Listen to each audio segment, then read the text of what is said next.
Price the Lord. Maranatha God's Grace Ministries. மக்களே, தேவ ஜனங்களே, கர்த்தருடைய பெரிதான கிருபையால் நமது வேதாகம பயணம் இனிதே தொடர்கிறது. நாம் இன்று 2 அரசர்கள் 19 முதல் 25 வரை தியானிக்க இருக்கிறோம். அரசர்கள் 2வது புத்தகம் 19 முதல் 25 வரை தியானிக்க இருக்கிறோம்.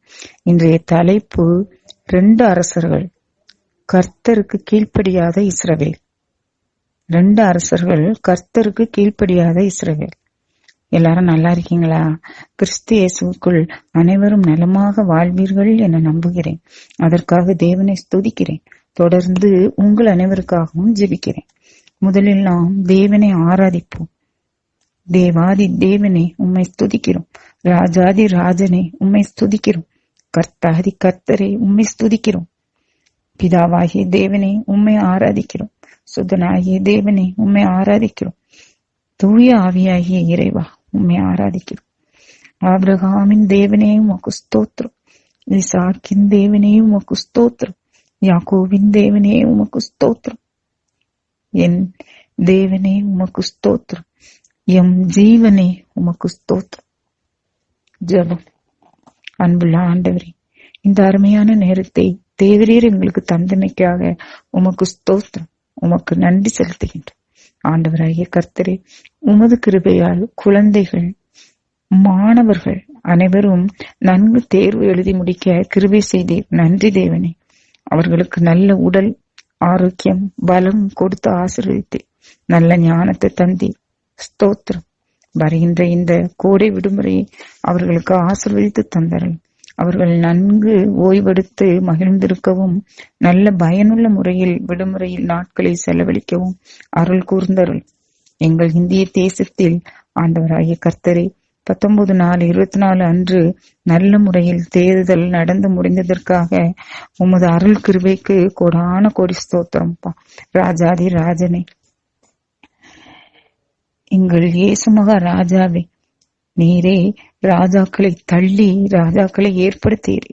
ஆம் ஆண்டவராகிய கர்த்தரே, நாங்கள் இந்த தேவ வார்த்தைகளை கவனமுடன் கேட்டு விசுவசித்து அதன்படி வாழ அருள் கூர்ந்தருளும்.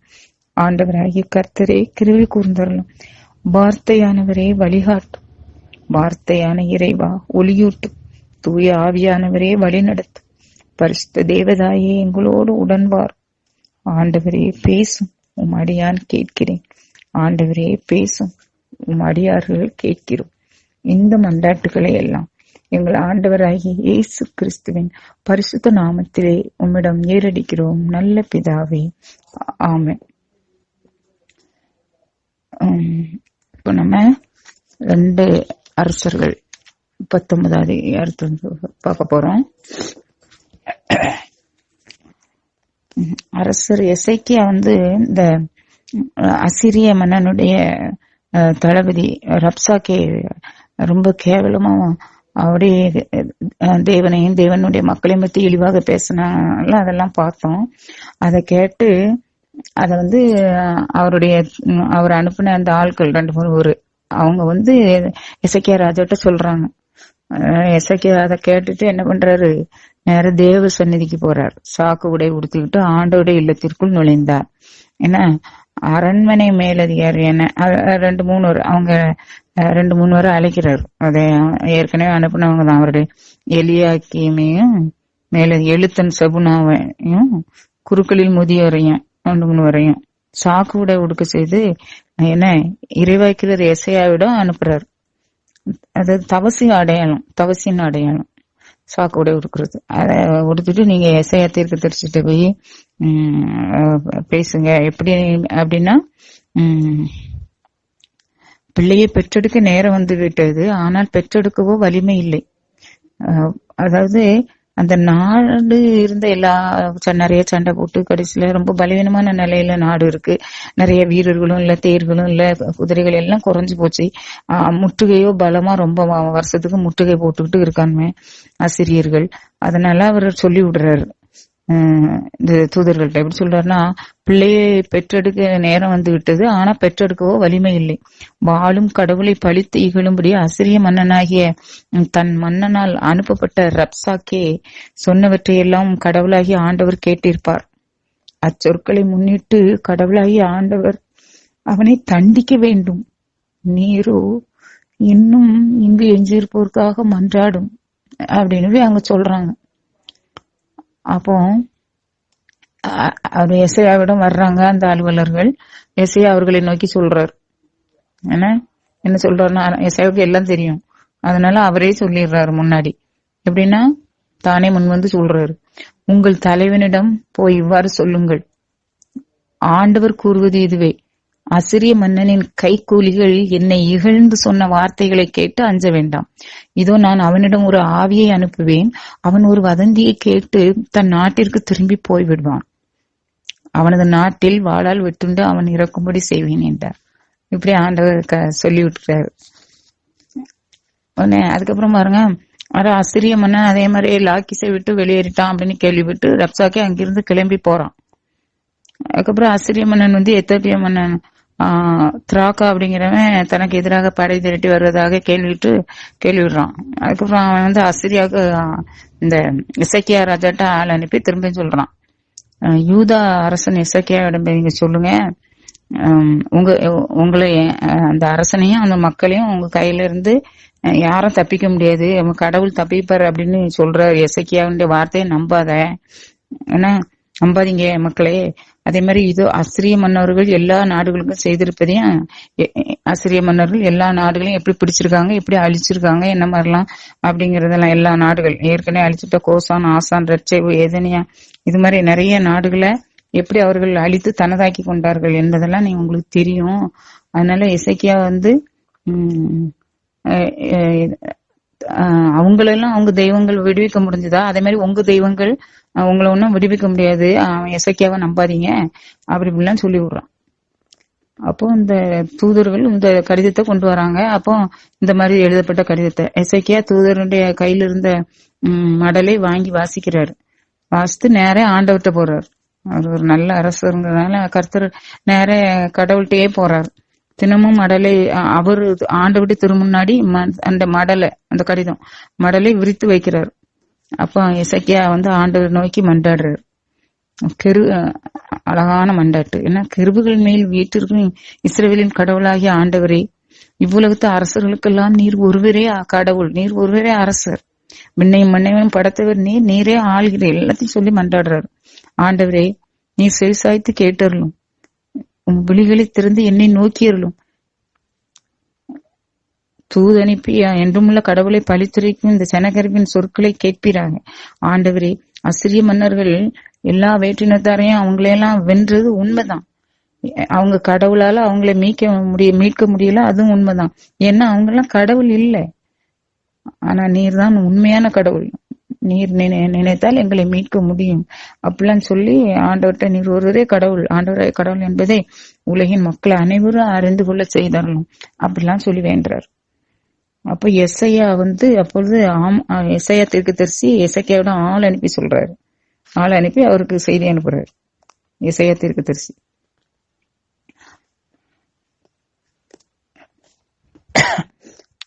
என்ன சொல்றாருன்னு பாருங்க. ஆண்டவர் கூறுவது இதுவே, அசிரிய மன்னர் ஜனகரிப்பை பற்றி உன்னுடைய வேண்டுதலை கேட்டேன், அவனுக்கு எதிராக ஆண்டவர் கூறும் வார்த்தை இதுவே அப்படின்னு சொல்றாரு. கன்னி மகள் சீயோன் உன்னை இகழ்கிறாள். யார? அசிரிய மன்னன. ஏன்னா உன்னை பார்த்து நகைக்கிறாள். மகள் எருசலேம் பின்னின்று தலை அசைக்கிறாள். நீ யாரை பழித்துரைத்தாய்? யாருக்கு எதிராக எழும்பினாய்? யாரை நீ இருமாப்புடன் நோக்கினாய்? இஸ்ரவேலின் புனிதருக்கு எதிராக ஒன்றோ? நீ உன் தூதர் மூலம் என் தலைவரை பழித்துரைத்து எல்லாத்தையும் நான் கேட்டேன் அப்படிலாம் அவர் எல்லாத்தையும் விளக்கமா சொல்றேன். நான் சுருக்கமா அங்கங்குள்ள இடத்துல மட்டும் சொல்றேன்.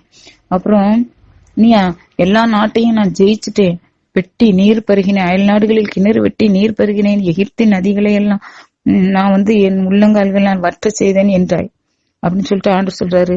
நீ கேட்டதில்லையோ, நான் தான் பல நாட்களுக்கு முன்பே இதை முடிவு செய்தேன், நான் தான் தொன்று தொட்டே இதை திட்டமிட்டேன். அரண் சூர் நகர்களை பாலடைந்த கற்குவியலாக நீ ஆக்க வேண்டும் என்பதை இப்பொழுது நான் தான் நிறைவேறச் செய்தேன். அவற்றின் குடிமக்கள் வலிமை இழந்து கலக்கமுற்று அவமானம் அடைந்தனர். ஏன்னா இதெல்லாம் நானே ஆதி காலத்துல இருந்து நான் நினைச்சேன், நான் குறிப்பிட்ட நாள்ல நான் நிறைவேற செய்தேன். எல்லாம் என்னுடைய சித்தம்படியெல்லாம் நடக்குது அப்படின்னு ஆண்டவர் சொல்றாரு. இன்னும் சொல்றாரு, நீ இருப்பதும் போவதும் வருவதும், அது உன் போக்குவரத்து எல்லாத்தையும் நான் பார்த்துட்டு தான் இருக்கேன் அப்படின்னு சொல்றாரு. எதிராக நீ இந்த எனக்கு எதிராக நீ பொங்கி எழுவதையும் நான் அறிவேன். நீ எனக்கு எதிராக பொங்கி எழுந்தாலும், உன் ஆணவம் என் செவிகளுக்கு எட்டி உள்ளதாலும், உன் மூக்கில் வளையத்தையும் உன் வாயில் கடிவாளத்தையும் போட்டு நீ வந்த வழியே உன்னை திருப்பி விரட்டுவேன் என்றார். ஆண்டவர் எப்படி சொல்றாரு பாத்தீங்களா? ஆண்டவர் என்னுடைய இஸ்ரேல் மக்களுக்கு எதிராக உன்னுடைய போக்கையும் வரத்தையும் நான் பார்த்துட்டு தான் இருக்கேன்னு சொல்லல. சொல்றாரு, எனக்கு எதிராக உன்னுடைய போக்கையும் வரத்தையும் நான் பார்த்துட்டு தான் இருக்கேன், நான் உன்னை என்ன பண்றேன் பாரு அப்படின்னு சொல்றாரு. சரியா? அதே மாதிரி எசேக்கியா ராஜா, இதோ உனக்கு நான் ஒரு அடையாளம் தர்றேன். அதாவது இந்த ஆண்டு தானாக விளைவதை உண்பாய், உங்க மக்களும் நீயும் உண்பீங்க. அதுக்கப்புறம் முளையிலிருந்து வெளிவருவதை உண்பீங்க. அதுக்கு அடுத்த வருஷம் நீ விதைத்து அறுவடை செய்வாய் அப்படின்னு சொல்றாரு கர்த்தர். இதுதான் உனக்கு அடையாளம். கர்த்தர் உனக்கு ஜெயித்து தருவார் அப்படிங்கிறதுக்காக கர்த்தர் கொடுக்கிற ஒரு அடையாளம் இது. அதனால சாப்பாட்டுக்கும் நம்ம பஞ்சம் இல்லை அப்படிங்கிற மாதிரி கர்த்தர் சொல்றாரு. உடனே யூதா வீட்டுல எஞ்சியவை எல்லாம் கீழே வேரூன்றி கனிதரும் அப்படின்னு சொல்றாரு. அதுக்கப்புறம் ஆண்டவர் அசிரிய மன்னனை குறித்து இப்படி சொல்றாரு, அவன் வந்த வழியே திரும்பி போவான், இந்நகருக்குள் நுழையவே மாட்டான் அப்படின்னு என்கிறார் ஆண்டவர். என் நகரை நான் பாதுகாப்பேன், என் பொருட்டும் என் ஊழியன் தாவியின் பொருட்டும் அதை நான் விடுவிப்பேன். அப்புறம் நடந்ததை பாருங்க, அதுதான் ஹை கிளைமாக்ஸ். என்ன செய்யறாரு ஆண்டவர் அந்த இரவு ஆண்டவரின் தூதர் புறப்பட்டு சென்று அசிரியரின் பாளையத்தில் 180,000 பேரை கொன்றான். எப்படி? ஆண்டவர் 12,000 படைகள் தூதர்களே வச்சிருக்காரு. ஆண்டவர் ஒரு தூதரை தான் அனுப்புனார் அசிரிய படையை அழிய. அன்னைக்கு ராத்திரி ஆண்டவருடைய தூதர் அசிரியர்களின் படையில 180,000 வரை கொன்னுட்டாரு, சோழி முடிச்சிட்டாரு, அழிச்சிட்டாரு. அப்புறம் அதனால அவன் என்ன செய்யறான், காலையில மக்கள் எழுந்த போது எல்லாரும் செத்து பிணமாக கிடக்கிறத பாக்குறாங்க மக்கள். அதனால எனவே அசிரிய மன்னன் என்ன செய்யறான், சனகரிப்பு மூக்கு அறுபட்டு வெக்கப்பட்டு திரும்பி போய் நினிவேல தங்கி இருக்கிறான்.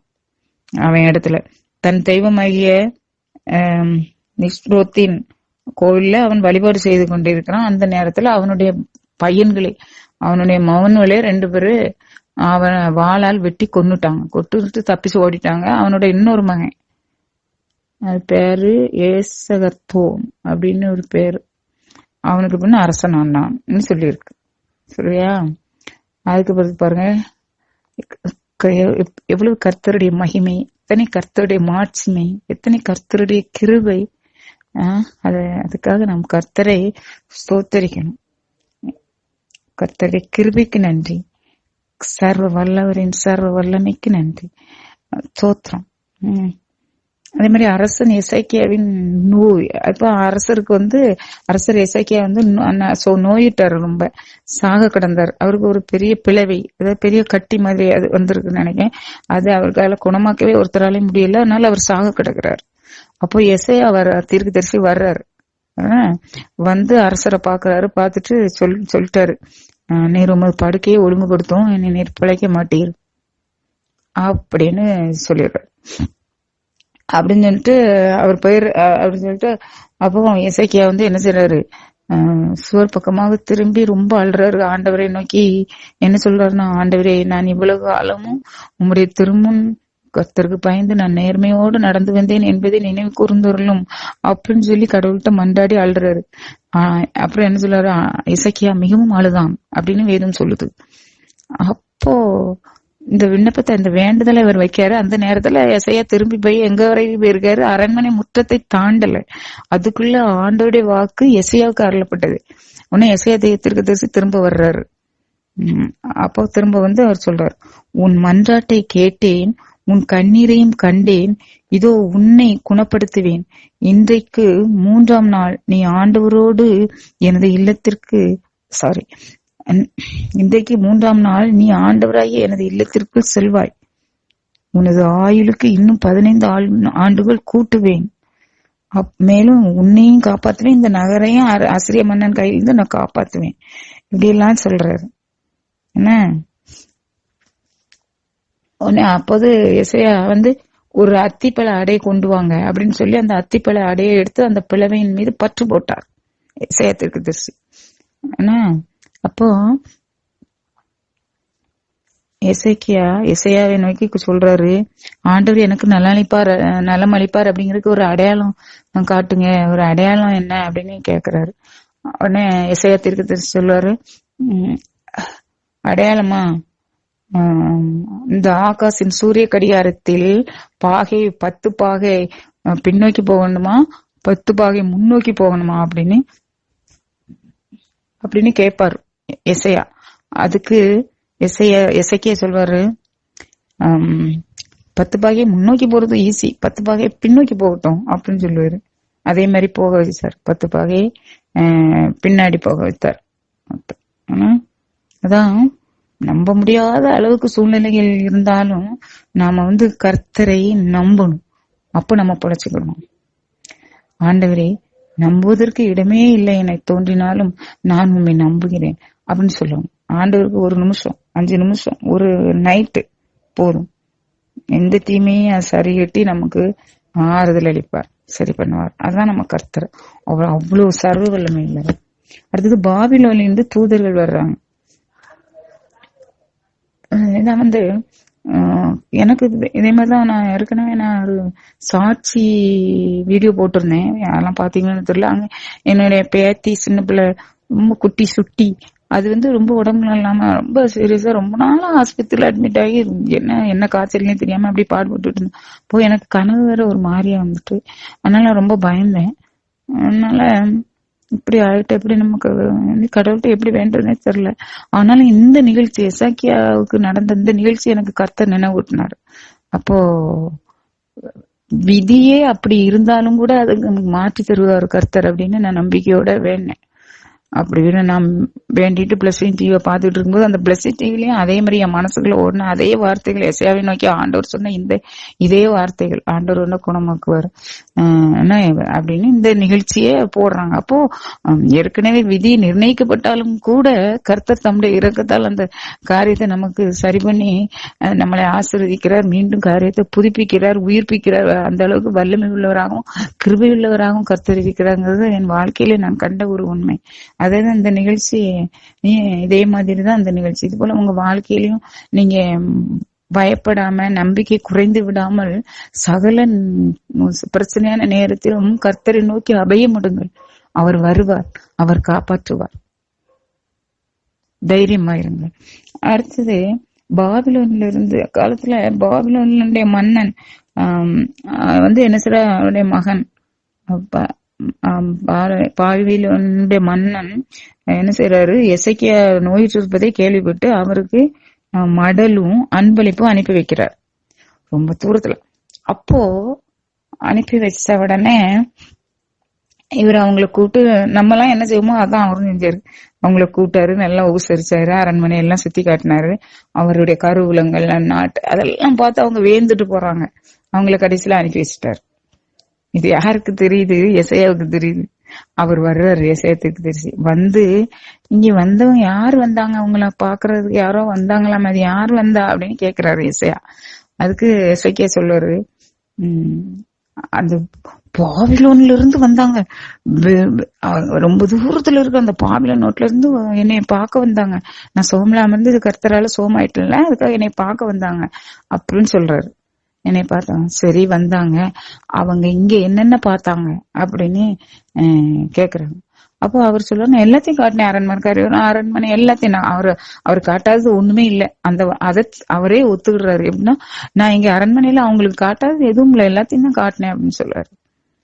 அவ பாருங்க, ஆண்டவர் உடனே எசேக்கியா சொல்லுவாரு, ஒரு நாள் வரும், அன்னைக்கு இங்க இருந்து எதுவுமே இங்க இல்லாதபடிக்கு எல்லாமே பாபிலோனுக்கு எடுத்து செல்லப்படும், கொண்டு போகப்படும் அப்படின்னு சொல்லுவாரு. ஆனாலும் உன் காலத்துல நீ கர்த்தருக்கு பயந்து நடக்கிறதுனால உன் காலத்துல அது நடக்காம உன்னுடைய சந்ததியர் காலத்துல அது நடக்கும் அப்படின்னு சொல்லுவாரு, உன்னுடைய பிள்ளைங்க காலத்துல அப்படின்ட்டு. அதான் இதான் கர்த்தருடைய பிள்ளைகள். உலகத்துல உள்ளவங்க இப்ப நம்ம அன்பளிப்புக்கு ஈஸியா மயங்கிடுறோம். அதுவும் தப்பு. சும்மா யார்கிட்ட வேணாலும் அன்பளிப்பு, அவங்க நோயற்று இருந்தாங்கன்னு சொல்லி அன்பளிப்பு கொண்டு வந்தாங்க, சரி, அது எல்லாமே இயற்கையா நடக்கக்கூடியதுதான். இருந்தாலும் கவனமா இருக்கணும். அதே சமயம் அவர் அரசர், ஆனாலும் அவர் இசையா தீர்க்க தரிசனத்தை கேட்கும்போது அப்படியே உண்மையை அவ்வளத்தையும் அப்படியே சொல்றாரு. ஏன்னா கர்த்தருடைய பிள்ளைங்களுக்கு அந்த கள்ளங்கப்படம் இருக்கிறது இல்ல. அதனால அவங்க அவர் காட்டவும் செஞ்சாரு. அதே மாதிரி நான் எல்லாத்தையும் காட்டினேன் அப்படின்னு ஒருத்தர்கிட்டவும் செஞ்சாரு. அதனால நம்ம மற்ற நம்ம கிட்ட இருக்கிறதெல்லாம் பெருமையா வெளியில எல்லார்ட்டையும் காட்டுறது சொல்றது நம்முடைய அதுக்கு ஏன்னா அவங்க மனசுல என்ன என்னன்றாங்களோ அது நம்முடைய ஆசீர்வாதத்துக்கு தடங்களா வரும், குறுக்க வரும். உண்மை. நம்ம வீட்டுல அப்படி இருக்கு இப்படி இருக்கு நம்ம எல்லாத்தையும் சொல்லிட்டோம், எல்லாத்தையும் நம்மளே நாளைக்கு ஒரு காரியம் நல்ல காரியம் நடக்க போகுதுன்னா அதை நம்ம இன்னொருத்தட்ட போய் நம்ம தண்டா அடிச்சிட்டோம்னு வைங்க, சொல்லிட்டோம்னு வைங்க, தண்டாடா அடிக்கணும். யாரோ ஒருத்தட்ட காதல சொன்னாலும் கூட அடுத்த நாள் அதுக்கு ஒரு சில தடங்கல்கள் தொந்தரவுகள் வரத்தான் செய்யும். ஏன்னா அதனால இப்ப நமக்கு நாளைக்கு வேலை கிடைக்க போகுது, நான் போறேன், நாளை என்ன வேலை கண்டிப்பா கிடைச்சிருவேன், நீ கூப்பிட்டுருக்காங்க அப்படின்ட்டு போனா கூட மூச்சு கட்டாம போகணும், கடவுள்கிட்ட வேண்டிட்டு மூச்சு கட்டாம போகணும். அது கிடைச்ச பிறகு கடவுளுக்கு தோசரம் சொல்லிட்டு அதுக்கப்புறம் மத்தவங்ககிட்ட, குறிப்பா 1-2 நெருங்கிய நண்பர்கள்ட்ட சொல்லலாம், அவ்வளவுதான். எல்லாரும் மனசும் ஒண்ணு போல இருக்கிறது இல்ல. அதுவும் இந்த உலகத்துல இது பொல்லாத உலகம். சரி, அடுத்து எசேக்கியா இப்ப எசேக்கியா காலத்துக்கு அப்புறம் எசேக்கியா நல்லபடியா ஒரு கால்வாயெல்லாம் வெட்டுறாரு, நல்ல பணியெல்லாம் செய்யறாரு. அதுக்கப்புறம் இறந்து போறாரு. அதாவது தன் மூதாதையுடன் துயில் கொண்டார். அதுக்கப்புறம் அவருடைய மகன் மனாசே அரசனானார் அப்படின்னு போட்டிருக்கு. அவருடைய மகன் எசேக்கியா இவ்வளவு நல்ல அரசர். ஆனா அவருக்கு பிறந்த அந்த மகன் மனாசே 50 வயது. அப்போ அரசனாகும்போது 12 வயது தான். 55 ஆண்டுகள் ஆட்சி செய்தான்னு சொல்லியிருக்கு. இந்த 55 ஆண்டுகளும் கர்த்தர் பொறுமையா தான் இருந்திருக்காரு. இந்த 55 ஆண்டுகளும் எவ்வளவு தீமை செய்ய முடியுமோ, எவ்வளவு கேவலமா நடந்துக்கணுமோ, எவ்வளவு அருவருப்பு, கடவுளுக்கு விரோதமா எவ்வளவு கேவலமா போக முடியுமோ அவ்வளத்தையும் செஞ்சார் இந்த மன்னர் அப்படின்னு சொல்லியிருக்கு.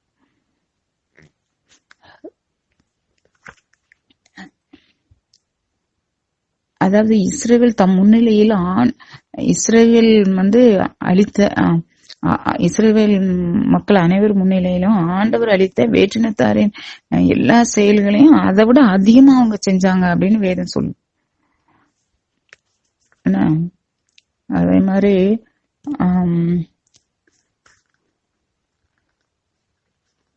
அவருடைய தந்தை எசேக்கியா தகர்த்தெறிந்த அந்த தொழுகை மேடுகளை மீண்டும் கட்டி எழுப்பினான்னு சொல்லியிருக்கு. அதே மாதிரி பாகாலுக்கு பலிபீடங்களை கட்டினான். இஸ்ரேலில் அரசன் ஆகாஸ் செய்தது போல அசேரா கம்பங்களை நிறுவினான். இப்படி என்னென்ன தீமைகள்லாம் இருந்துச்சோ அது அவ்வளத்தையும் மீண்டும் செய்யறான், மீண்டும் கட்டுறான். ஆண்டோடைய ஆலயத்துல கண்ட இதுக்கெல்லாம் என்ன பலிபீடங்களை கட்டுறான். வான் படைகளுக்கு எல்லாம் பலிபீடங்களை கட்டினான். அவன் தன் மகனை நெருப்புல இட்டு பலியாக்குறான். நிறைய கொலை செஞ்சிருவான், சிறை செய்வான்.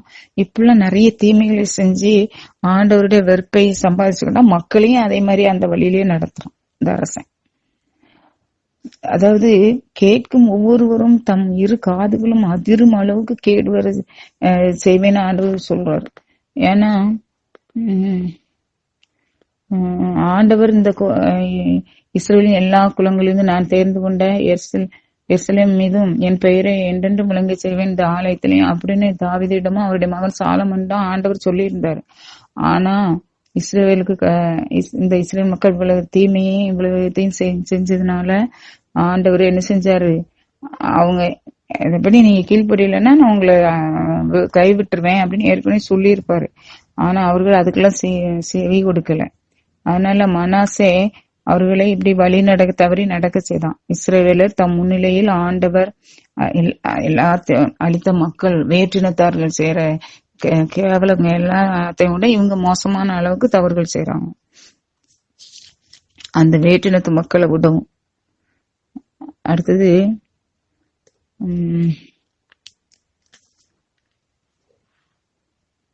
அவரு வந்து எவ்வளவு அரசர், நல்ல அரசரா இருந்தோம் அப்படி. இப்ப மனசை வந்து எருசலேமில் ஒரு முனை முதல் மறுமுனை வரை நிரம்பும்படியாக மிகுதியான குருதியை சென்று நானாம். குற்றமற்றவர்களுடைய குருதியை. குற்றம் உள்ளவங்க குற்றமற்றவங்களை கொல்லுவாங்க. அவங்க மேல ஒரு விரோதம், எதிர்ப்பு மனம் இருந்துகிட்டே இருக்கும். நல்லவங்கன்னா அவங்க சுத்தி இருக்க தீயவர்களுக்கு அந்த நல்லவங்க மேல நல்லவங்களை கண்டா பிடிக்காது. அவங்களுக்கு விரோதமா தான் சிந்திப்பாங்க, பேசுவாங்க, செயல்படுவாங்க. இதை தேவ ஜனங்கள் நல்லா மனசுல வச்சுக்கோங்க. தீயவர்கள் அப்படி நடந்துக்கிடுவாங்க. அதுதான் அவன் மிகுதியான மாசற்றவர்களின் குருதியை சிந்தினான்னு சொல்லியிருக்கு. அதே மாதிரி மக்களையும் பாவத்துக்கு உள்ளாக்கினான். அதே மாதிரி நிறைய கொலை செய்தானா. அதே மாதிரி யூத அரசர்களின், இது எல்லாமே யூத அரசர்களுடைய குறிப்பேட்டுல எழுதியிருக்கு. அப்புறம் யூத அரசன் ஆமோஸ் மன்னன் போது அவருக்கு வந்து வயது 22. இது 2 வருஷம் எருசலேம்ல ஆட்சி செய்தார்.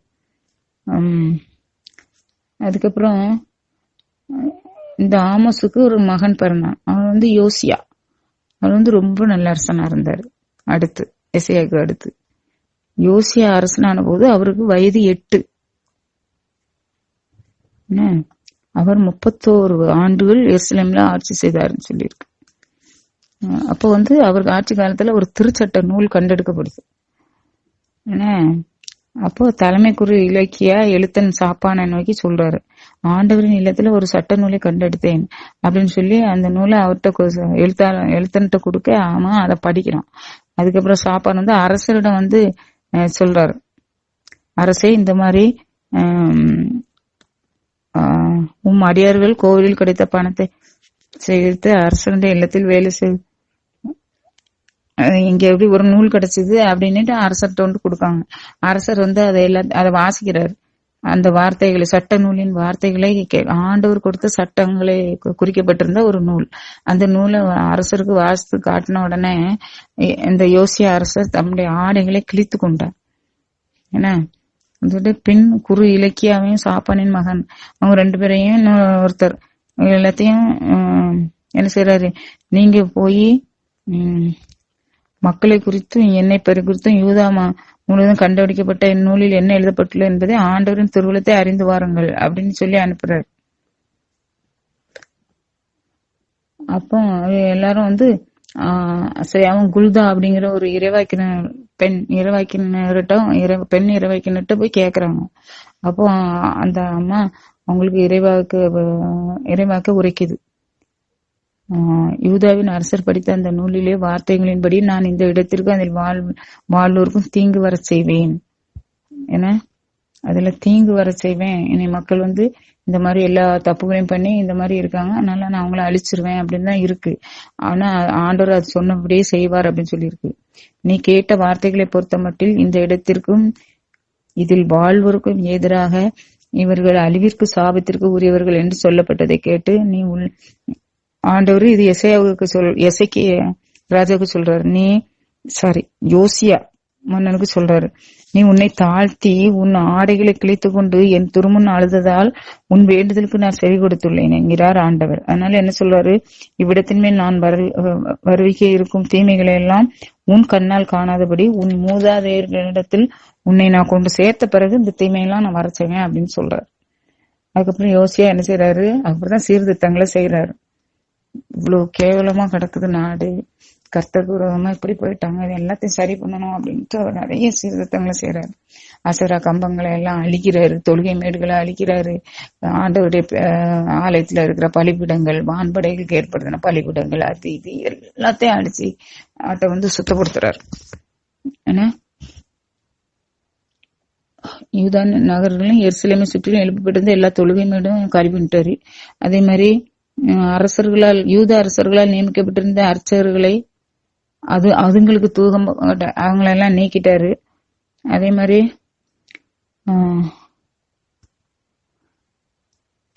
நீரோடை அவர் வந்து அசராவை அகற்றி அதை எருசலேமுக்கு வெளியே ஒரு நீரோடை கொண்டு போற, அங்க போய் அதை சுட்டெரிக்கிறாரு. அந்த மாதிரி எல்லாத்தையும் அவர் அழிக்கிறாரு. ஆயினும் தொழுகை மேடுகளுடைய அர்ச்சகர்கள் எருசலேமில் இருந்த ஆண்டவரது பலிபீடத்தை நெருங்காமல் தங்கள் சகோதரர்களோடு புளியாத அப்பங்களை உண்டு வந்தனர் அப்படின்னு சொல்லியிருக்கு. அதுக்கப்புறம் மேலும் யூதா அரசர்களால் ஆகாசின் மாடியறை மேல்தளத்தில் வைக்கப்பட்டிருந்த பலிபீடங்களையும் ஆண்டவரின் இல்லத்தில் 2 முற்றங்களிலும் வைக்கப்பட்டிருந்த பலிபீடங்களையும் அரசர் இடித்து தூளாக்கி அந்த இடிபாடை கிதரோன் நீரோடையில் கொட்டினார் அப்படின்னு சொல்லியிருக்கு. அது மாதிரி எல்லாத்தையும் எல்லா அருவருப்புகளையும் அழிக்கிறாரு, சுத்தப்படுத்துறாரு. இஸ்ரவேலை பாவத்து உள்ளாக்கின நெபாத்தின் மகன் இரபாவும் பெத்தேல் எழுப்பின தொழுகை மேடுகளை எல்லாத்தையும் தகர்த்துட்டாரு, அசராகம்பம் எல்லாத்தையும். அதுக்கப்புறம் அங்க எட்டி பாக்குறாரு, அங்க மலையில நிறைய கல்லறைகள் இருக்கு. இது யாரோட கல்லறைகள் அப்படின்னு அவர் கேக்குறாரு. அதாவது அவருக்குள்ள எலும்புகளை எடுத்துட்டு வந்து அந்த கல்லறையில் உள்ள எலும்புகள் எல்லாம் எடுத்துட்டு வர சொல்றாரு. அந்த கடவுளின் அடியவர் முன்பு உரைச்சிருப்பாரு. அந்த ஆண்டவரின் வாக்கியருக்கு இணங்க அவற்றை அந்த பலிபிடங்களின் மேல் சுட்டெரித்து மாசுபடுத்தினார். இந்த தொழுகை மேடு, இந்த புதுசா ஏற்படுத்த அந்நிய தெய்வங்களுக்கு ஏற்படுத்தின அந்த பலிபிடங்கள், அவற்றின் மேல அந்த கல்லறையில் உள்ள எலும்புகளை எல்லாம் கொண்டு வர செய்து அதை அந்த பலிபிடங்கள் மேல எரித்து அந்த பலிபிடங்களை எல்லாம் மாசுபடுத்தி அழிக்கிறாரு. அப்புறம் அங்க இன்னொரு கல்லறை இருக்கு, அங்க இன்னும் ஒரு சில கல்லறை இருக்கு. அது யாரோடதுன்னு அந்த கல்லறை தான் அந்த குறிப்பிட்ட இறைவாக்கினார். நீங்க யோசியா ராஜான்னு ஒருத்தர் வருவாரு, அவர் இப்படி அந்த உங்களுடைய இதுல இந்த பூசாரிகளுடைய எலும்புகளை எல்லாம் இந்த பலிபீடத்தின் மேலேயே அவர் எரிப்பாரு அப்படின்ட்டு இறைவாக்கு உரைத்தாரே, அந்த இறைவாக்கினருடைய கல்லறை அது அப்படின்னு சொல்லுவாங்க. அப்படின்னு சொன்னா அப்ப அந்த கல்லறை நீங்க தொட வேண்டாம் அப்படின்னு சொல்லிடுறாரு. சொல்லிட்டு இன்னும் அதை சுத்தி இருக்க ஒரு சில இறைவாக்கினர் கல்லறை உண்டு, அதுங்களா அதை அப்படியே விட்டுருங்க, பத்திரமா இருக்கட்டும் அப்படின்னு சொல்லி அவர் அனுமதிச்சிருவாரு.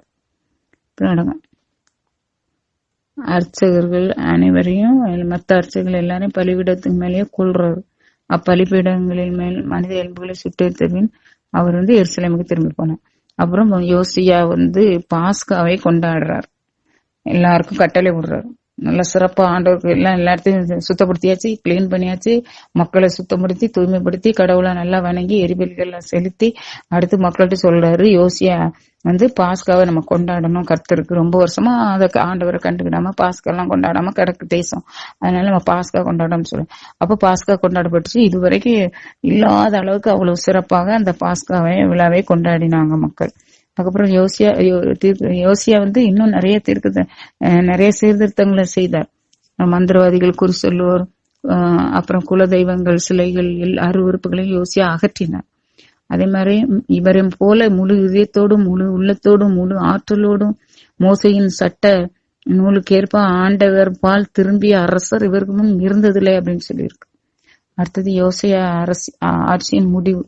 அப்புறம் யோசியாவின் நிறைய ஒரு தடவை என்ன செய்யறாரு, அவருடைய காலத்துல எகிப்து நாட்டுல இந்த நெக்கோ அப்படிங்கிற பார்வோன் அசிரிய அரசனை நோக்கி போறான், அந்த யூப்ரட்டிஸ் ஆற்றை அடையிறான். அப்போ யோசியா அவரை தாக்குறதுக்காக புறப்பட்டு வர்றாரு. அப்போ பார்வோன் இவரோடு போரிட்டு அவரை கொண்டுட்டான். அவருடைய காலம் அதோட முடிஞ்சது. மக்கள் அவருடைய சடலத்தை தூக்கிட்டு மீந்த மரியாதையோட அவங்க இடத்துல அடக்கம் பண்ணி அடக்கம் செஞ்சாங்க. அதுக்கப்புறம் நாட்டு மக்கள் என்ன யோசியாவுடைய மகன் யோவகாசை தேர்ந்தெடுத்து திருப்பொழிவு செய்து அங்க வைக்கிறாங்க. அந்த யோவகாசுங்கிற அரசன் அந்த பையன் அந்த அரசரோட மகன் ஒரு 3 மாசம்தான் ஆட்சி செய்தார். அதுக்கப்புறம் அவரும் அவரும் நல்லபடியா நடக்கல, தீயவற்றைதான் செஞ்சார் அப்படின்னு சொல்லியிருக்கு. இந்த பார்வோனுக்கு அவரை சிறையில் இட்டான், அவரை சிறைபிடிச்சிட்டு போயிட்டான். மேலும் யூதா நாட்டு 4000 கிலோ வெள்ளியும் 40 கிலோ பொண்ணும் கப்பமாக செலுத்த வேண்டும் அப்படின்னு கட்டளையிட்டான். அப்புறம் யோசியாவின் மூத்த மகன் எலியாக்கியுமே அரசனாக்கி அவனுக்கு யோயாக்கிம் அப்படின்னு பெயரிட்டான். அடுத்தது யூத அரசன் யோயாக்கிம் இந்த பார்வோன் கட்டளைப்படி வெள்ளியையும் பொன்னையும் செலுத்த எண்ணிய யோயாக்கிம் தன் நாட்டு மக்கள் ஒவ்வொருவர் மேலும் நிறைய வரி விதித்தான். அப்புறம் கப்பம் கட்டணும்ல அதுக்குன்னு. அடுத்தது அவரோட நிலைக்கு ஏற்ப அவர் எல்லாரும் வெள்ளியும் பொன்னையும் மிகுதியாக திரட்டி கொடுத்தாங்க. அத பார்வோன் மன்னனுக்கு இவன் செலுத்துறான். யோவாக்கின் அரசனான போது அவனுக்கு வயசு 25 சொல்லியிருக்கு. தாய் உம் இவனும் வந்து இந்த அரசனும் வந்து அவனுக்கு தீமையானதான் எல்லாம் செய்யறான். இந்த யூதா அரசன் யோயாக்கீம் அவனுடைய ஆட்சி காலத்துல பாபிலோன் மன்னன் நெபுகத்நேசர் யூதாவின் மேல் படையெடுத்து வந்தான். அதனால யோயாக்கீம் 3 ஆண்டுகள் அவனுக்கு அடிபணிஞ்சிருந்தான். அப்புறம் மனசு மாத்திட்டு எதிராக செய்தான். ஆண்டவர் வந்து கல்தையா, சிரியா, மோவாபு, அப்புறம் அம்மோன் ஆகிய மக்களினத்தை சேர்ந்த கொள்ளை கூட்டத்தாரை அவன் மீது ஏவிட்டார்னு சொல்லியிருக்கு. அவர்கள் தம் அடியாரான இறைவாக்கினர் மூலம் உரைத்திருந்த வாக்கின்படி யூதாவுக்கு எதிராக அதனை அழிப்பதற்காக அவர்களை அங்கே அனுப்பினார் அப்படின்னு சொல்லியிருக்கு. அதுக்கப்புறம் அவன் குற்றமற்ற இரத்தத்தை மிகுதியாக இந்த மனோசேங்கிற அரசன் அப்படி நிறைய குற்றமற்ற இரத்தத்தை சிந்ததுனால அந்த பாவத்தினாலையும் ஆண்டவர் வந்து அவங்களுக்கு இரக்கம் காட்ட மறுத்துட்டார் அப்படின்னு சொல்லியிருக்கு. அதே மாதிரி யோயாக்கின் தம் மூதாதையரோடு துயில் கொண்டபின் அவனுடைய மகன் யோயாக்கின் அவன் வந்து ஆட்சிக்கு வந்திருக்கான். அவன் வந்து 3 மாசம்தான் அரசாண்டான்னு சொல்லியிருக்கு. வயசு வந்து அப்போ 18, 3 மாதம் தான் அவன் வந்து அரசாண்டான்னு சொல்லியிருக்கு. அப்போ எருசலேமை சார்ந்த அப்போ அவன் வந்து பாபிலோனிய மன்னன் நெபுகத்நேசரின் படை வீரர் எருசலேமின் மீது படையெடுத்து வந்து அதனை முற்றுகையிட்டாங்க. ஒரே முற்றுகையிடும் போராட்டமா தான் இருக்கு. அப்பொழுது பாபிலோனிய மன்னன் நெபுகத்நேசரும் வந்து நகரை முற்றுகையிட்டு இருந்தவர்களோடு சேர்ந்து கொண்டான் சொல்லியிருக்கு. அடுத்தது அந்த யூதாவினுடைய அரசன் யோயாக்கினும் அவன் தாயும் அவன் அலுவலர்களும் தலைவர்களும் அதிகாரிகளும் பாபிலோன் மன்னனிடம் சரணடைந்தனர் அப்படின்னு சொல்லியிருக்கு. அவங்களெல்லாம் அவன் வந்து சிறைபிடிக்கிறான். சிறைபிடிச்சு வேற நாட்டுக்கு கொண்டுட்டு போயிடான். அவன் நாட்டுக்கு ஆண்டவர் உரைத்த வாக்கின்படி ஆண்டவரின் இல்லத்தில் இஸ்ரேலின் அரசர் சாலமோன் செய்து வைத்திருந்த எல்லா பொற்கலன்களையும் அவன் துண்டு துண்டாக்கினான். மேலும் அவன் எருசலேமின் முழுவதையும் தலைவர்கள் அனைவரையும் ஆற்றல் வாய்ந்த 10,000 படை வீரர்களையும் சிற்ப கலைஞர்களையும் அங்கிருந்து அதே மாதிரி முக்கியமான ஆட்கள் எல்லாத்தையுமே நாடு கடத்திட்டான். நாட்டுல ஏழை மக்களை தவிர வேற யாரையும் விட்டு வைக்கல. அரசன் யோயாக்கீமையும் அவன் தாய் மனைவி எல்லாரையும் எருசலேம்ல இருந்து பாபிலோனுக்கு நாடு கடத்திட்டான். அப்போ அந்த நல்ல உடல் ஆற்றலும் போர் திறனும் கொண்ட நிறைய மக்களை 1000 தச்சர்களையும் கொத்தர்களையும் வேண்டிய ஆட்கள் எல்லாத்தையும் கடத்திட்டான். நாட்டுல ஒண்ணுமே ஒருத்தருமே இல்ல. கொஞ்சம் ஏழைகளை மட்டும் விட்டு வச்சிருக்கான். அந்த யோயாக்கினுடைய சிறிய தந்தை சித்தப்பா அவனை வந்து அரசனாக்கி அவன் பேர் மத்தனியா, அவனை அரசனாக்கி அவருடைய பெயரை செதக்கியா அப்படின்னு மாற்றினான். இந்த செதக்கியா அரசனும் என்ன செய்யறாரு, கொஞ்ச நாள் ஆள்றாரு. அனைத்தையும் அதாவது வெறும் ஆண்டவருடைய பார்வையில தீயது என்னப்பட்டதான் செய்யறாரு, நல்லதெல்லாம் செய்யல. அதுக்கப்புறம் இந்த பாப்லயம் வந்து செதக்கியாவின் ஆட்சி காலத்துல வந்து முற்றுகையிடுறாங்க பாபிலோனியர்கள்.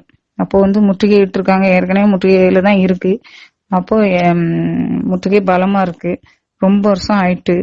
அதனால என்ன பண்றாங்க, அரசன் செதக்கியா ஆட்சியிட்ட 11ஆம் ஆண்டு வரை நகர் வந்து முற்றுகைக்கு உள்ளாகி இருந்ததுன்னு சொல்லியிருக்கு. அப்போ அங்க என்னது கிடைக்கும், சாப்பிட எதுவுமே இல்லை, பஞ்சம் கடுமையாயிட்டு, நாட்டு மக்களுக்கு உணவே இல்லை, யாரும் எதுவும் செய்ய முடியல. அதனால நகர் மதில்ல ஒரு சின்ன திறப்பு உண்டாக்கி எல்லாரும் தப்பி ஓடுறாங்க எகிப்துக்கு. அப்போ பாபிலோன் மன்னனுடைய அந்த கல்தையர்கள் அவங்கள மடக்கி அவங்கள பிடிச்சி அவங்கள இந்த செதைக்கியாவ கண்ணை புடுங்கி அவனே நாடு கடத்திட்டான். அவன் கொண்டு சிறை கைதியாக்கிட்டான். அதுக்கப்புறம் இந்த மக்களையும் அவ்வளோரையும் கொண்டு அரசன்ட்டையும் ஒப்படைக்கான், செதைக்கியாவுடைய புதல்வர்கள் எல்லாரையும். அவன் கண்ணு முன்னையே செதைக்கியா அரசுடைய கண்ணு முன்னையே அவனுடைய புதல்வர்களை எல்லாம் அவன் கொன்னான் பாபிலோனிய மன்னன். மேலும் அந்த செதைக்கியாவுடைய கண்களை பிடுங்கிட்டு கையில விலங்கு போட்டு அவனை பாபிலோனுக்கு இழுத்துட்டு போனான். பிறகு பாபிலோனிய மன்னன் வந்து என்ன செய்யறான், அடுத்த திருக்கோவில் எல்லாத்தையும் அழிச்சிட்டான். எப்படின்னா நெபுகத்நேசர் ஆட்சியிட்ட 19ஆம் ஆண்டு 5ஆம் மாதம் 7ஆம் நாளன்று அவன் பணியாளனும் மெய்காப்பாளர் தலைவனுமான நெபுசராதான் அவன் வந்து எருசலேமுக்குள்ள நுழைஞ்சான். அவ்வளவுதான், எருசலேமே சின்ன பின்னம் ஆயிட்டு. அவன் ஆண்டவருடைய இல்லத்தையும் அரசனது அரண்மனையும் எருசலேமில் இருந்த எல்லா வீடுகளையும் தீக்கிரையாக்கினான். பெரிய வீடுகளெல்லாம் தீ கொளுத்தி போட்டான். எருசலேம் சுற்றி இருந்த மதில்கள் எல்லாம் தகர்த்து எறிந்தான்.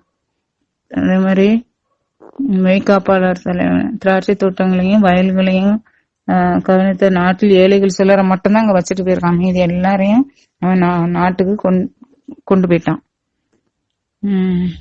ஆண்டவரின் இல்லத்தில் இருந்த வெண்கல தூண்கள், தள்ளுவண்டிகள், வெண்கல கடல், கல்தையர் எல்லாத்தையும் தூள் தூளாக்கி அங்க பாபிலோனுக்கு கொண்டு போயிட்டாங்க.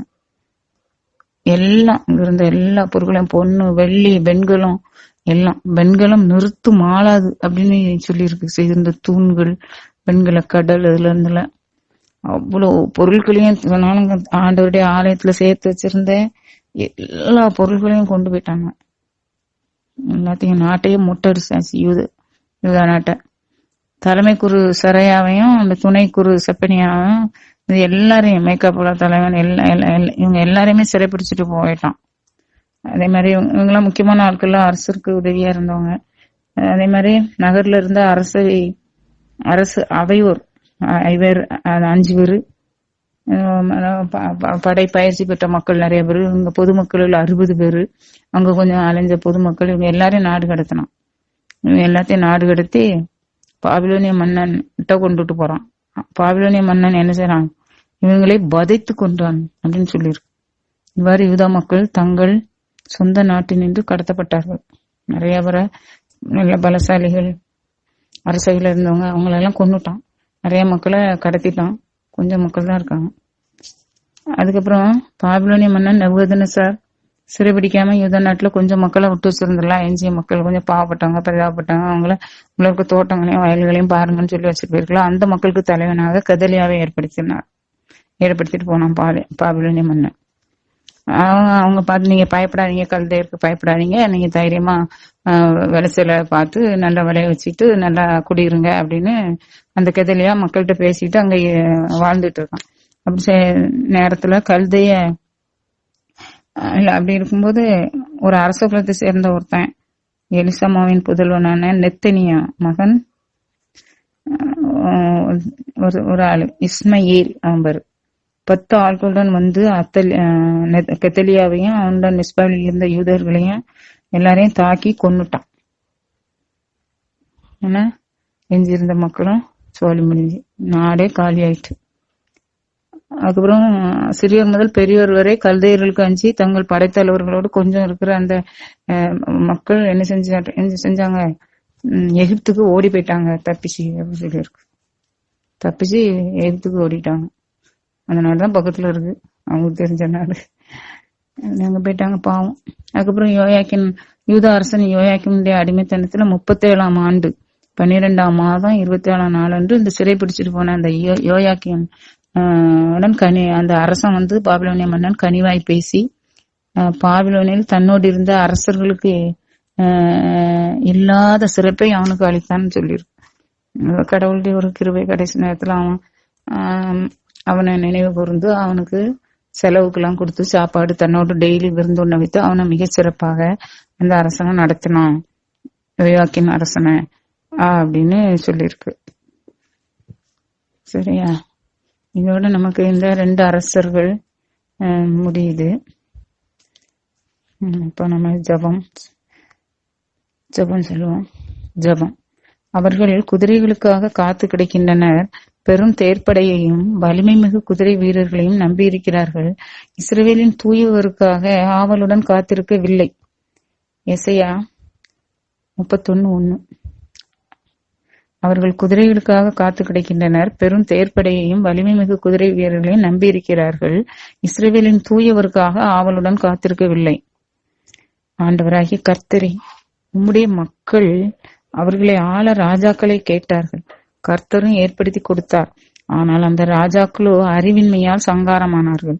தங்களை ஏற்படுத்திய தேவனை, உயர்த்திய தேவனை, தங்கள் கண்மலையை விடுத்து அந்நிய தெய்வங்களை நாடி தேடி சோரம் போனார்கள். அப்படியே தங்கள் மக்களையும் சோரம் போக்கினார்கள். அரசரும் மக்களும் சேர்ந்து கெட்டு போனார்கள். தாவீது, எசேக்கியா, யோசியா என ஒரு சில அரசர்களே தேவனுக்கு உண்மையாய் நடந்தார்கள். மக்களை உண்மை வழியில் நடத்தினார்கள். ஒருமுறை எசேக்கியா ராஜா நோயுற்று சாக கிடந்தார். அந்த எசேயா தீர்க்கதரிசி அவரிடம் வந்து அவர் குணமாக்கினார். ஆண்டவர் அவருக்கு 15 ஆண்டுகளை கூட்டி கொடுத்தார். அதெல்லாம் நமக்கு தெரிஞ்சு. தம் ஊழியன் கதறி அழுத போது தேவனால் சும்மா இருக்க முடியவில்லை. அவரை குணப்படுத்தினார். இன்னும் 15 ஆண்டுகளை கூட்டி கொடுத்தார். தேவன் எழுதப்பட்ட விதியையும் மாற்றி எழுத வல்லவராயிருக்கிறார். கிருபை உள்ளவராயிருக்கிறார். மாற்றி எழுத கிருபை உள்ளவராயிருக்கிறார். இஸ்ரவேல் மக்களும் யூத மக்களும் கடைசி வரை கலகக்காரர்களும் முரட்டாட்டம் உள்ளவர்களுமாய் இருந்தார்கள். தேவன் அவர்களை புறக்கணித்து கல்தேயரிடமும் அசிரியர்களிடமும் ஒப்படைத்தார். யூதா மக்களும் இஸ்ரவேலர்களும் அடிமைகளாய் கொண்டு போகப்பட்டார்கள். ஆண்டவராகிய கர்த்தரே, தேவரீர் எத்தனையோ இறைவாக்கினர்கள், போதகர்கள் கர்த்தருடைய வார்த்தைகள் மூலம் எங்களுக்கு அழைப்பு விடுத்துக் கொண்டே இருக்கிறீர். அதற்காக நன்றி. நாங்கள் உங்களுடைய இந்த தேவ வார்த்தைகளை கவனமுடன் கேட்டு உள்ளத்தில் பதித்து அதற்கேற்ப வாழ கிருபை கூர்ந்தரலும். தேவ ஜனங்களே, மக்களே, நாமும் கர்த்தரை நேசித்து வாழ வேண்டும். கர்த்தரை ஸ்துதித்து வாழ வேண்டும். கர்த்தருக்கு கீழ்ப்படிந்து வாழ வேண்டும். அவர் நமக்கு செய்த நன்மைகளை நினைத்து நன்றியோடு வாழ வேண்டும். பலருக்கு இன்று எந்த உணர்வும் இல்லை. வேலை செய்வோம், உண்போம், குடிப்போம், உறங்குவோம் என்றே ஆகிவிட்டார்கள். அதிலும் குறிப்பாக இன்றைய படிப்பாளி தலைமுறைகள் இப்படியே வாழ்ந்து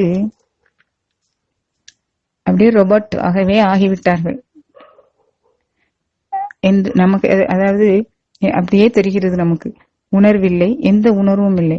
காலம் துரத்துகிறது, ஓடுகிறார்கள். அதனால் பார்த்தா அகில உலகமும் உண்மையான ரோபோட் போதும், நிறைய வேலை செய்யும், ஏன்னா களைச்சு போகாது, சம்பளம் கேட்காது, சம்பளம் கொடுக்க வேண்டாம் என்று ஏராளமான ரோபோட்டுகளை, எந்திர மனிதர்களே தயார் செய்ய முனைந்துள்ளது உலகம்.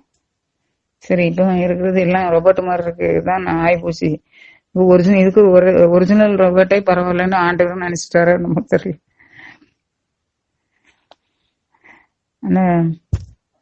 அதனால நிறைய தயார் செய்து வச்சிருக்காங்க எல்லா துறையிலையும் ரோபோட்டுகளை வேலை செய்யறது. எப்போ ரிலீஸ் ஆகணும்னு தான் தெரியல. ஏன்னா எச்சரிக்கையா இருங்கள் மக்களே. உங்கள் தேவன் இந்த அரசியல் தலைவர்கள், அரசர்கள், சயின்டிஸ்ட், வியாபாரிகள், என் தலைவர்கள், தொழிலதிபர்கள் இவர்களுக்கெல்லாம் மேலானவர். அவரை நம்புங்கள், அவரை அண்டிக் கொள்ளுங்கள், பிழைப்பீர்கள். ஆண்டவரையே காப்பாற்று. மக்களுக்கு இன்னும் உணர்வுள்ள நன்றியுள்ள இதயத்தை தந்தருள்வீராக. ஆண்டவராகிய கர்த்தரே, எங்கள் குடும்பத்தை காப்பாற்று, எங்கள் ஊரை காப்பாற்று, எங்கள் தமிழ்நாட்டை காப்பாற்று, எங்கள் தேசத்தை காப்பாற்று, இந்த உலகத்தை காப்பாற்று. இந்த மன்றாட்டுக்களை எல்லாம் எங்கள் ஆண்டவராகிய இயேசு கிறிஸ்துவின் பரிசுத்த நாமத்தினாலே உம்மிடம் ஏறடிக்கிறோம் நல்ல பிதாவே, ஆமென். வாக்குத்தத்த வசனம். ஆண்டவர் எனக்கு நலமளிக்க மனம் கொண்டார். ஆண்டவரின் இல்லத்தில் என் புகழ் பாக்களை வாழ்நாளெல்லாம் இசைக்கருவி மீட்டி பாடுவோம். ஆண்டவர் எனக்கு நலமளிக்க மனம் கொண்டார். ஆண்டவரின் இல்லத்தில் என் புகழ் பாக்களை என் வாழ்நாளெல்லாம் இசைக்கருவி மீட்டி பாடுவேன். எசேயா 38:20. உங்கள் சிந்தனைக்கு ஒரு சில கருத்துக்கள், சின்ன கருத்துக்களை சொல்லிட்டு நான் முடிக்கிறேன். அதாவது ஏசப்பா எடுத்துக்கிட்டீங்க, அவருடைய பேச்சு, அதை ஆய்ந்து பாருங்க. யாருமே அவரை போல பேச முடியாது, பேசியதில்லை. வார்த்தையானவர் அல்லவா. அவரது பேச்சில், செயலில் ஞானத்தை பாருங்கள். எங்கேயும் இதை போல காண முடியாது. அவர் காட்டிய அன்பை பாருங்கள். அவருடைய அன்பும் யாருடைய அன்பும் அவருடைய அன்பிற்கு நிகர் இல்லை. மற்றவர்களுக்கெல்லாம் நம்பவும் முடியல, இதை ஏற்றுக்கொள்ளவும் முடியல. அந்த அளவு தியாக அன்பு அவருடைய அன்பு. மனுக்குலத்தின் மீது, மனிதனின் மீது அத்தனை அன்பு அவர் பொழிந்துள்ளார். ஏன் தேவன் அல்லவா அவர். அதனால் தேவனே, அதற்காக மனிதனாக பிறந்து வந்தார் அல்லவா. நம்மை நம்ம மீது கொண்ட அன்பாலதான் அவர் மனிதனாய் பிறந்து வந்தார். அது நமக்கு எல்லாம் தெரியும். அதனால் அவரது எளிமை, அவரது தூய்மை, அவரது வல்லமை, அவரது அன்பு, அவரது கருணை, இதை நினைக்கணும். அது நிகரில்லாதது, எந்த மனிதனும் செய்யாதது, செய்ய முடியாதது. ஏன்னா அவர் தேவன். அதனால்தான் அவரால் மட்டும் முடிந்தது இத்தனை அன்பு கூறுவதற்கு. யாருமே என்னை அவரளவு நேசித்ததில்லை, நேசிக்க முடியாது. ஏன்? இயேசுவை அவரை பிடிக்க சென்ற படை வீரர்கள் வியந்து போய் மலைத்து போய் பிடிக்காம வெறுங்கையோட திரும்பி வந்தாங்க. பரிசேயர்களும் தலைமை பொருட்களும், ஏன் அவரை விட்டுட்டு வந்தீங்க, பிடிச்சிட்டு வரல, ஏன் வெறுங்கையோட வந்திருக்கீங்க அப்படின்னு கேட்டப்ப அவங்க என்ன சொன்னாங்க? அவரை போல யாரும் பேசியதில்லை, இயேசுவை போல் எவருமே இயேசுவை போல் பேசியதில்லை என்றார். மாறா என் நேசருக்கே மகிமை மாட்சி உண்டாகுது. ஆமா, வந்து ஆறுதல் தருகிறவர் கர்த்தர். ஸ்கூல்ல ஒரு தடவை மேல் மாடியில இருந்து தண்ணீர் நிறைந்த சில்வர் தண்ணீர் பாட்டில ஒரு மாணவி தவற விட்டாள். படியில் ஏறிக்கொண்டிருந்த என் நெற்றி போட்டில் சரியாக விழுந்தது, வலது கண்ணுக்கு மேல். நான் மயங்கி சுருண்டு பக்கத்து கைப்பிடி கம்பிகள் மீது விழுந்தேன். பிள்ளைகள் தூக்கி விட்டாங்க. ரொம்ப நாள் வலித்தது, கண்ணும் நெற்றியும். ஏற்கனவே தலையில் சில பிரச்சனைகளோடு இருந்த எனக்கு அது பெரிய அடி. நான் சொன்னேன், சாத்தான் ஏன் கொந்தளிக்கிறான்? 30வது குழந்தைகள் அறிவியல் மாநாட்டில் செலக்ட் ஆனோம், கர்த்தர் கிருபையால் ஆயிருந்தோம். ஒரு டிஸ்ட்ரிக்ட் அளவில் செலக்ட் ஆன ஒரே பள்ளி, ஒப்பற்ற பள்ளி அந்த தடவை எங்க பள்ளி தான். கர்த்தருடைய கிருபை. அடுத்து ஸ்டேட் லெவல்லையும் வந்து கர்த்தர் செலக்ட் பண்ண போறாரோ, அதான் சாத்தான் இப்படி கொந்தளிக்கிறானோ அப்படின்னு நான் என் பக்கத்து சீட்டு ஆசிரியரிடம் சொன்னேன். உண்மை, கர்த்தர் ஸ்டேட் லெவல் தாண்டி நேஷனல் லெவல், தேசிய மாநாடு குஜராத் வரைக்கும் எமது பள்ளி மாணவிகளை அழைத்து சென்றார். வெற்றி வெற்றி தேவன் தந்தது. அதுவே தேவன் தந்த ஆறுதல். தேவன் ஆறுதல் அளிப்பது. அது மாதிரி ஒரு மாசத்துக்கு முன்னாடி, ஒரு கொஞ்ச நாளைக்கு முன்னாடி பெரிய வாலிபால் ஒன்று சரியாக எனது மணிக்கட்டில் வீசப்பட்டது. ஸ்டூடெண்ட்ஸ் விளையாடி கொண்டிருந்தாங்க. கையில் வலியை உணர்முன் கையிலிருந்த டிஃபன் பாக்ஸ் தூர போய் விழுந்தது. தலை சுற்றியது. புறங்கையில் நரம்பு மீது பந்து வேகமாக வீசப்பட்டிருந்தது. தெய்வ கிருபையால் சுதாரித்து கொண்டேன். மிக மனவேதனை, மிக அழுதேன். ஐயோ, எனக்கு மட்டும் ஏன் இப்படி? கர்த்தாவே, நான் சொன்னேன், முன்பு இப்படி நடந்தது. கர்த்தர் நேஷனல் லெவல்ல செலக்ட் பண்ணார் என் ஸ்கூல்ல. ஏன்னா இப்பவும் ஏதோ எனக்கு நன்மை தரப்போகிறார் என்று சொன்னேன் பக்கத்துல இருக்கவங்க. உண்மை, மறுநாளே இரவு 10 மணிக்கு கர்த்தருடைய பெரிதான கிருபையால் அந்த செய்தி வந்தது. எனது மகள் ஒரு முக்கியமான பரீட்சையில் பாஸ் ஆனாள். எனவே பாஸ் ஆனாள். கர்த்தருடைய கிருபைக்கு நன்றி. தேவ ஜனங்களே, துன்பம் வரும்போது கலங்காதீர்கள். ஆறுதலின் தேவன் உங்களை ஆறுதல் படுத்த அன்புள்ளவராய் இருக்கிறார். ஆமென்.